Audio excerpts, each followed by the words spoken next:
ఇప్పుడు వచ్చేసి మనము ఆశా వినాయకుడి దగ్గర ఉన్నామండి. లోపలికి ఎలవ్ లేదనమాట. ఇక్కడ హనుమంతుని టెంపుల్ ఉంది చూడండి.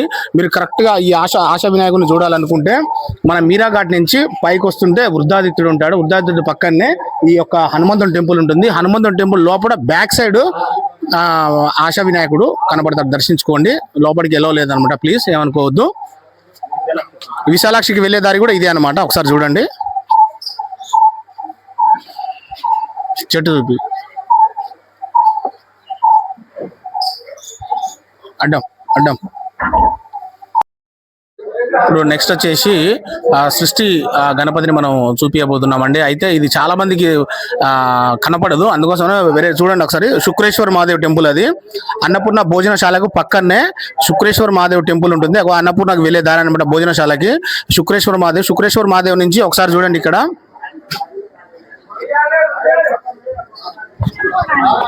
ఒకసారి దర్శనం చేసుకోండి.